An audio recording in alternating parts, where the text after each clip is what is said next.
first lines are super important, and what kind of a first line grabs you? Today we're going to check out a few first lines, see which ones are the snappiest.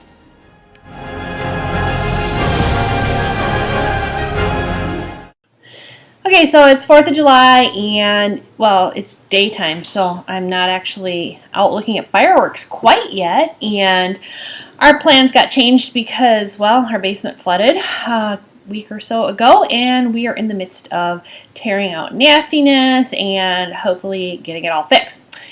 Enough of my stuff. Let's move on. So I wanted to talk about first lines today because, well, they're super important, and it's 4th of July. Who doesn't know "We the people, in order to form a more perfect union"? Name that one. Yeah, it's the Constitution, and it continues on. Hopefully you've read it. But I thought today I would pull out my to-be-read pile, at least the top 5 or 6 books, and read the first lines and see which one is you think is the snappiest. Well, which one I think is the snappiest, because honestly, I can't hear you. But here we go. Okay, this one's from The Silent Heart, and the first line is, let me get to it. It's 7:15 in the morning at a place where time begins and ends. Ooh, that's snappy. I like that one. All right, this one's from the Reichenbach Problem. And let me get to the first line. And here's the first line of this one. Ready? I was still not quite sure when exactly my disinclination towards people began. Oh, that one's good too. Okay, well, kind of a tie so far, honestly. All right, this one's Brandon Cullen's Dark Justice. Let's see what we got going on for the first line here. Whoops, let me get to the first line. Here we are. You ready? When I was in 5th grade, 3 kids in my class swore up and down they saw a woman with a baby fly by the window.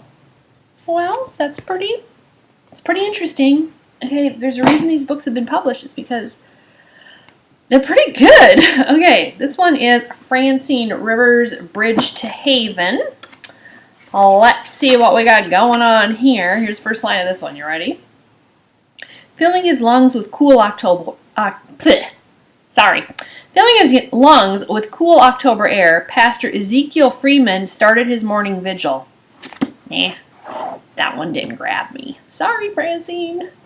This one's called Partials by Dan Wells. Here's the first line of this one.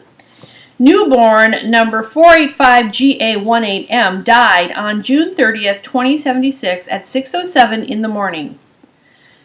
Okay, well, I mean, that's kind of intriguing because the baby just has a number, but honestly, a little too much technical information for me for the first line. Pass. Not that I'm not going to read these books, but... All right, this one's Thirsty by Tracy Bateman. Let's check out this line. Are you ready? This is our last one, by the way. Thick bass blared through amped up speakers and drew Marcus from his slumber. I hear that every day in this neighborhood, so fail! Not that the book's a fail or the author's a fail, just that those 3, not so much. So, the 3 that I really liked, okay, I'm going to pick one. So, let's reread really quick. It's 7:15 in the morning at a place where time begins and ends. Really like that one. Really, really do. Okay. Another one. When I was in 5th grade, 3 kids in my class swore up and down they saw a woman with a baby fly by the window. Okay, well, that's kids, and kids say crazy, whacked out things, so put pass. Okay, last one. It's between the 2 now. Ooh, it's getting exciting. Okay, here it is. I was still not quite sure why. No, I was still not quite sure when exactly my disinclination towards people began. The winner, you want to know what the winner is? That I think is the winner? I think it's The Silent Heart by Larry Matthews. And the winning line is definitely at 7:15 in the morning at a place where time begins and ends. That's highly intriguing. So, those are my first lines from the first 6 on my to-be-read pile. And The Silent Heart by Larry J. Matthews. Check it out because that sounds pretty doggone good. And it's a thin book. It's actually not fiction. It is nonfiction. It's a personal journey back from cardiac arrest. But man, this guy can write. So I think I'm going to enjoy that one.